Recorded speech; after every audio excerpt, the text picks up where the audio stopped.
Welcome to another Cultures of the Future session.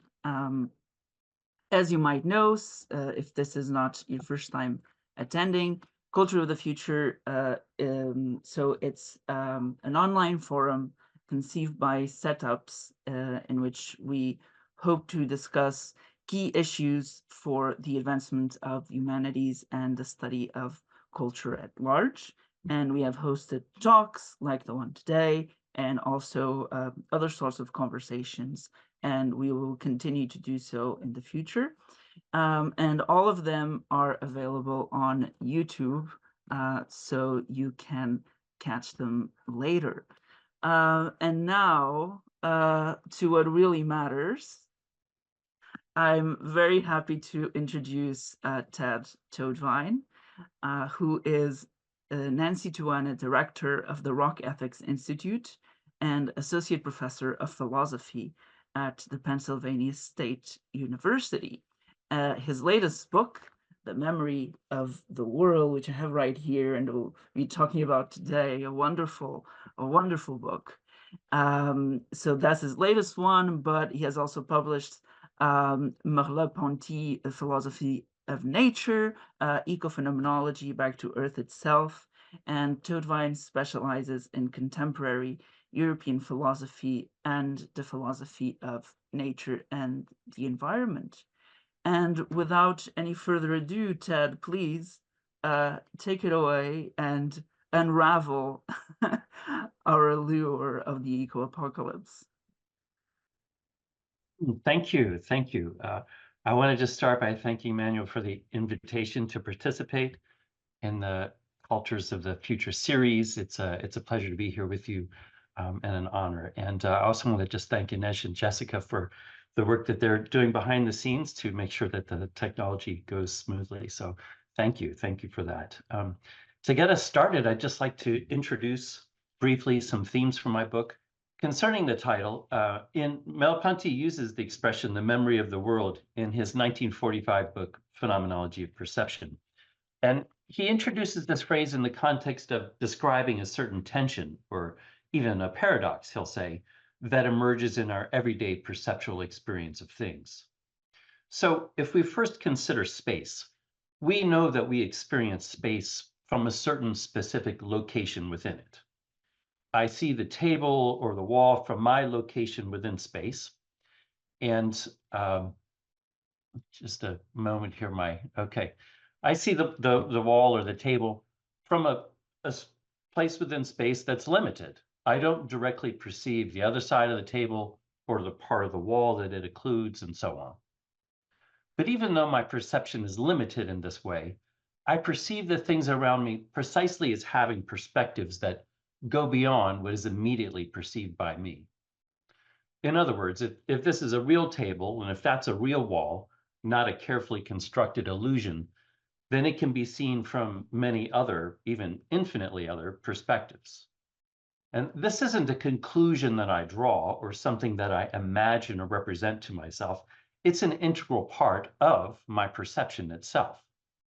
To perceive this room is to open onto it from a certain location within it, which means opening onto horizons that extend beyond what I perceive in this moment.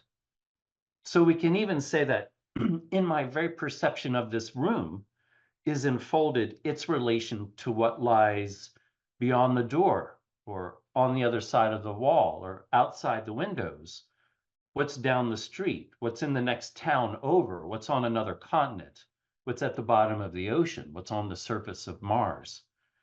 In short, every spatial perception essentially involves a relation to all of space, and even to the all-encompassing spatial horizon, as well as to innumerable horizons within it. So any opening onto space entails this relation to all of space, and it's only through a specific insertion in space that I can enter into that set of relations. Now, everything I've just said about space is also true of time. We open onto time through what is happening now, although this now is not an instantaneous point. It's always a duration and always in a complex tangle of relations with other durations. And this means that we're temporal only by living through certain temporal happenings or events that encompass, overlap, and are encompassed by other happenings. For instance, every present happening carries the past along with it and anticipates the future. And just as every spatial perception enfolds a relation to all of space, we can also say that every temporal happening enfolds relations to the whole skein of time. So this relation to the whole of time, it's not reducible to something subjective, such as what we remember, because of course we know our memories can be wrong. And so the background of our temporal experience is a commitment to a truth of the past. And this is what Merleau-Ponty here in Phenomenology of Perception calls the memory of the world. Now, I said, though, that Merleau-Ponty sees something paradoxical in this experience. And it's a paradox that's constitutive of all of our perceptual experiences. The fact that we intend all of space through our opening onto space from right here, and that we intend all of time through our opening onto time from right now, this tempts us to forget that we open onto space and time from a certain here and now. Instead, we begin to treat space and time as if they're fully determinate, as if the world consists of ready-made things already arranged in a temporal and spatial system. Now, our sciences carry through the elaboration of this fully determinate world in terms of systems of relations composed of instantaneous moments. So we think of the world as made up of spatial points without depth and temporal instants without duration. And the scientific view of space and time is certainly useful, but it's an abstraction from space and time in their full concreteness.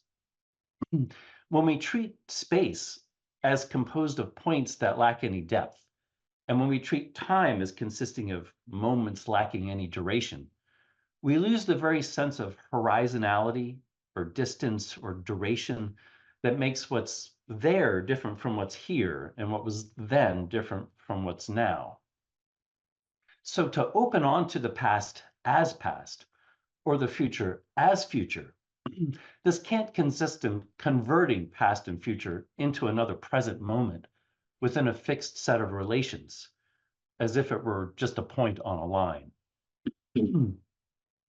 What strikes us as paradoxical then is that we open onto the world, but that this world nevertheless retains its openness, its horizons, and its indeterminacies. And this isn't a flaw or a failure, but it's precisely what it means to experience the real world. Now, interestingly, Alfred North Whitehead makes some very similar arguments in his book from 1920, The Concept of Nature. And he says there that the process or the passage of nature, as he calls it, is the most concrete happening or the most concrete event of time. Consequently, he rejects what he calls the materialist view that he says has dominated the history of Western science, which is the view that all of nature exists in an instantaneous present moment. Instead, he argues that the creative unfolding of nature is a happening that involves the whole of time. So what is at stake in the present involves the remote past as well as the unrealized future. And Merleau-Ponty reads these passages from Whitehead, and in his lectures on nature and commenting on Whitehead, he says, if we want to understand the process of nature itself, we could say that nature is the memory of the world.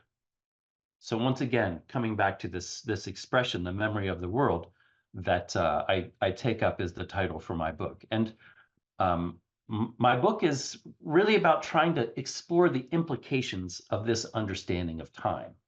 And I start with the challenges of deep time, which I address in the book's first section. So about deep time, we can say that following in the footsteps of Immanuel Kant, philosophers in the European tradition have tended to approach time through subjectivity. For instance, one might claim that the world, apart from subjectivity, does not exhibit any temporal passage. It simply is what it is at any instantaneous moment. So if we think it think of it this way, it's only through mind or consciousness that what has passed gets represented through memory, and what's to come gets anticipated as the future. Now, of course, in our everyday lives, we think of the world as having its own time, whether we're thinking about it or not. And that's certainly the basis for our scientific accounts of time, since we can think about, the time of the dinosaurs or the geological history of the Earth or the Big Bang. But one response might be to say that this scientific or naturalized time, the time of the world apart from subjectivity, is simply derivative from time as we experience it. In other words, it's a useful representation of time as homogenous and measurable and mathematically precise. But in the end, this sense of time is an abstraction or a construction that's useful for us, but actually tells us nothing about the world apart from us on its own terms. But this approach to time leaves us with some profound quandaries. Most basically, what's the relation between what we experience as time and the role that time plays in our scientific accounts of time? Do we even mean the same thing by time in these two accounts? And how has the scientific conception of time developed? Now, these might seem like just theoretical questions, the kinds of things that only interest philosophers, but we're increasingly confronted with the practical and political stakes of how we relate to what we now call deep time. And this expression, deep time, this was first introduced to name geological scales of time, the billions of years that shaped the formation of planet Earth. But we can also think of deep time as having nested scales, cosmic, geological, evolutionary, and so on, and these intersect in complex ways. Furthermore, as we become aware of the immense durations of the past at different scales, we're also increasingly concerned about the immense scales of future time. And this has practical implications, for example, when we think about how to dispose of nuclear waste, or the long-term impacts of climate change, or the question of whether humanity is in danger of going extinct at some point in the future. In short, what should we be doing today to to plan or manage the future in ways that avoid such risks as environmental collapse or human extinction? And questions like this have brought home the challenge of bridging our everyday experience of time, counted in days or years or generations, with deep scales of the past and future, counted in millions and billions of years. Dipesh Chakrabarty, for instance, frames the challenge of the Anthropocene as a problem of bridging human scales of time with deep time. Now, in my view, we're starting in the wrong place when we frame the challenge in this way, as bridging incommensurable scales of time. Instead, we need to start from a better appreciation of the complex ways that our temporal experience is already immersed in and entangled with innumerable intersecting durations of time at all scales. So, for example, as material beings, we consist entirely of elements of air, water, and bones. In fact, oxygen, carbon, hydrogen, and nitrogen account for 99% of the composition of our bodies. Or again, as living organic beings, we have evolved from and alongside other forms of life over billions of years. And of course, as historical beings, we inherit languages, landscapes, cultures, and life worlds whose origins stretch back far earlier than any written history. So I draw in particular on the traditions of phenomenology to unpack some of this richness of our embodied temporal experience. And when we do, it becomes clear that there's no simple divide between human time and deep scales of time, and that our relationship with time is far messier and also far richer than we usually recognize. This is not a matter of reducing time to our subjective awareness of time, and nor does it treat the time of the world or the time of nature as something alien to us. Instead, the time of the world is something that we participate in precisely because we ourselves are fully entangled with it. Furthermore, when we consider it, deep time is a dimension of our experience, and our encounters with it are often quite moving. They're often sublime. For instance, people often describe the confrontation with deep time as a kind of vertigo, as an embodied exposure to a past that is immemorial, but that nevertheless sends a shudder through us. For instance, one of the most famous early descriptions of encountering deep time comes from John Playfair. He was a friend of James Hutton, who's often called the father of modern geology. And in 1788, Playfair took a trip with Hutton to view an unusual rock formation at Sycamore Point in Scotland that illustrated the immense spans of time necessary for its formation. And when Playfair described this later, he wrote, "The mind seemed to grow giddy by looking so far back into the abyss of time." So as a phenomenologist, I ask, what makes this giddiness possible for us? How can we be moved affectively and aesthetically by deep spans of time, which are therefore something more to us than mathematical representations like a point on a timeline? Consider, for instance, what it's like to experience a fossil when it strikes us as the remains of an ancient living thing. A fossil is the trace of a unique event, a singular life. And to the extent that we encounter it as such a trace, we feel an invitation to enter into its world, to take up, at least in our imaginations, its manner of being and its relation to its surroundings. We might even say that we're invited into its time, its duration, the time of its life as an event. But since the fossil is also stone, petrified, embedded in its rock matrix, it intersects with the time or the duration of stone, with a duration that we encounter as immemorial. So what fascinates us about the fossil is how it embodies or incarnates the strange intersection of the time of a singular life and the anonymous immemorial past of stone. In this way, it both invites us and refuses us, as Heidegger described the refusal or the withdrawal that characterizes the thingliness of things. Now, the example of the fossil invokes evolutionary history, and in the second part of my book, I turn explicitly to our relationship with other forms of life, non-human animals in particular. And there I explore our organic lives as the site of evolutionary memory in conversation with the role that animality has played in European philosophy and critical animal studies. So, for instance, I respond to Heidegger's claim that animals are poor in world through a consideration of the world of the bee and the ways that such a world both invites and refuses us. I also defend Derrida's rejection of any biologistic continuism, as he called it, that would treat the relation between humans and other animals as a kind of continuity without any radical alterity. And I do so not to endorse any form of human exceptionalism, such as Heidegger's, but rather to respect the creative differentiation that characterizes the evolutionary process. Now, these themes converge in my proposal to replace the received view of biodiversity with what I call biodiacritics, which brings together the understanding of corporeal memory that I've been describing with the process of evolution. My idea of biodiacritics was first inspired by critiques of the notion of biodiversity, such as Donald Meyer's book, What's So Good About Biodiversity? And Meyer makes the point that ecological science proceeds by dissecting natural wholes into what he calls bioparts that have been, in his words, sliced and diced in strategic and tractable ways. Biodiversity then concerns the resulting units and various methods for measuring their differences. And the units on this approach are always taken as givens, as determinate present realities whose relations of difference can be measured in a static way at time n.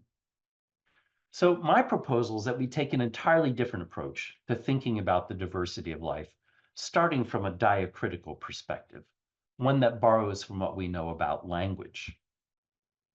So Searle introduced the idea of diacritical difference to describe how a language consists entirely of differential relations.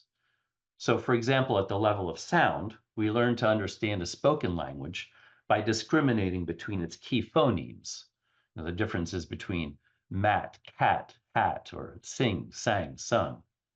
And in parallel, at the level of meaning, we learn a language by discriminating between the meaning of the words that it has available, such as synonyms with close but slightly distinct senses. The expressive possibilities of a language are a function of the systems of differences that constitute it. And of course, these diacritical relations change over time. So in this approach, language is not a set of positive units that you can measure, but rather an operative set of differences without positive terms. And each term occupies its place only as the difference from all the others, so that the introduction or loss of a term changes the whole, and therefore the differential position of every term within the whole. So I ask, what would it mean to think of the differences of life from a diacritical perspective, not as a set of strategic, intractable, predetermined units, but as differential relations evolving over time? Now, from this point of view, each living thing is the accumulated memory at the genetic level of all of its ancestors, tracing back to the last universal common ancestor of all life some 3.5 billion years ago. But from another perspective, at each moment in evolutionary history, each living thing, including our ancestors and all the rest of life at that moment, existed as a system of differential relations. In other words, each of our ancestors existed only through its relations with what it eats, what provides its habitat, what it competes with, its symbiotic relations, what counts it as prey, its pathogens, its microbial associations, and so on. We even need to add in here the abiotic elements like landforms, water cycles, the atmosphere. So we could say then that the evolutionary history of life is like an evolving diacritical system composed entirely of differential relations rather than positive terms. And in that case, just as our opening onto the perceptual present happens only against the background of the entire history of the universe, so our organic present, our living bodies as moments of evolutionary history, exist only as memories of the entire history of life. And this leads us to some profound conclusions about the value of any species or any node of difference, because its loss would also be a loss to every other node of difference within the whole. Extinction on this view is more than the loss of one biopart, however rare or valuable, because it's the loss of an ancient and unique memory and all of its future possibilities. It's like the loss of an entire language family.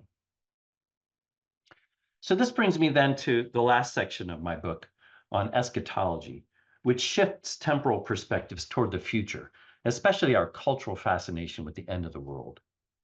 The fascination with apocalypse in popular culture attests to a kind of catharsis, as if it released a repressed desire for the world to collapse. And so I ask, what is this fantasy doing for us? And why do we take such pleasure in it? And on the one hand, it typically involves a kind of judgment day that's a purification or liquidation of the past. All debts are paid, like debts for colonialism and for capitalist accumulation.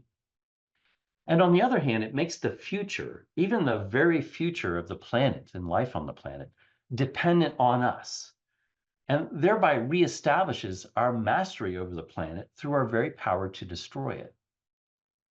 So I suggest that this aim of mastering the future is also at work in our notions of sustainability, which are about sustaining the present and thereby preventing any other future from arriving. We might also consider recent efforts to catalog all possible risks of human extinction with the intention of devoting our energies now to managing and minimizing these future risks. All of this depends on a particular way of framing our temporal relations. And I think Jean-Luc Nancy's notion of catastrophic equivalence captures some key elements of this. So for instance, Marx had the idea that money serves as a kind of principle of equivalence because we can attach a price to anything, for instance, costs and benefits. We can translate them all into monetary units, which are equivalent and exchangeable. And when we do, we homogenize things. We strip away anything singular about them that we might otherwise have thought of as priceless. So Nancy points out that this process of general equivalence now extends well beyond money, because all of our technologies now develop in the direction of increasing integration and globalization. How many global networks does my cell phone interact with at every moment? And what makes possible the translation between these different systems? It requires homogenized and equivalent units like bits and bytes, and anything that can't be translated is irrelevant. So the interconnectedness that this equivalence makes possible is one source of the vulnerability of all of our linked systems. Just think about the scramble to protect critical infrastructure from hackers. But from another perspective, it's the equivalence itself that's catastrophic.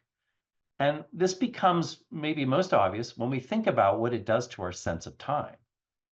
For our clocks and watches, a minute is a minute, no matter when or where it happens, and any 1 minute can be substituted for any other minute.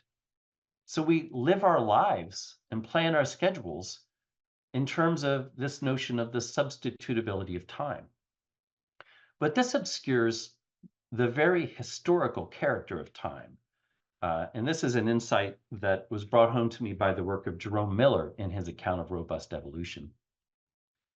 It follows from what I've said about time that each moment of our lives is unique and singular because of its relations with time as a whole. So it's never really a homogenous and exchangeable unit. But furthermore, the future as such is never just another present, which would eliminate time's passage. Instead, the future is constantly breaking open the present to what that present is not. In other words, the future is, as such, is essentially unprecedented. And this is what Miller calls the traumatological character of historical time, because of its capacity to rupture the present by what's unassimilable to that present. And if this is so, then our efforts to calculatively manage the future amount to a repression of the future.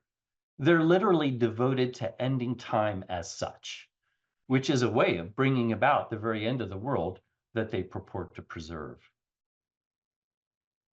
Now, we might consider this in relation to claims that we've now entered the Anthropocene, a time when Earth systems are transformed and dominated by human actions.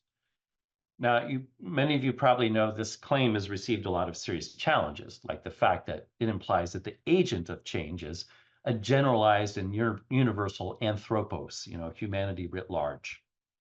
And so it ignores everything that we know about colonialism, capitalism, racism, and their continued effects on the benefits, on who benefits and who shoulders the burdens of the globalized economy and technological development. By naturalizing the problem of humanity in general as the human species, then the label of the Anthropocene is a way of absolving differential responsibilities, which is a way of liquidating the past. Now, one interesting take on this problem is Dipesh Chakrabarty. I mentioned earlier his distinction between global and planetary perspectives, which he identifies with a contrast between human scales of time and deep geological and evolutionary scales of time. The Chakrabarty suggests that concerns with capitalism and colonialism are relevant only to human history, what he calls the global perspective. But the Anthropocene and climate collapse concern the perspective of Earth system science, which he calls the planetary perspective. On that view, our planet is just one planet among many. So for Chakrabarty, our challenge then becomes to somehow bridge or link these two distinct calendars or histories, human time and deep time. But as I've said, I think he's too quick to accept this simple division of time. Instead, the events of the world unfold according to innumerable dimensions at different scales: cosmic, geological, evolutionary, cultural, historical, intergenerational, and so on. And we're entangled in all of these durations. And the duration that we take is now, this minute, today, this year, my lifetime, only makes sense in relation to the whole. Now, one of Chakrabarty's claims is that the Earth as we experience it, or as phenomenologists would describe it, that Earth has no particular significance for the planetary perspective, because it's concerned about, Earth just as one planet among many. We compare planets if we want to understand things from a planetary perspective. They're interchangeable again. But I make the case in my book that the Earth retains a particular significance precisely from the perspective of time. It's the unique memory of the materiality and the life that we are, and that expresses itself in its own way, uniquely through each of us. So that, for me, is ultimately the meaning of the expression, the memory of the world. Thank you.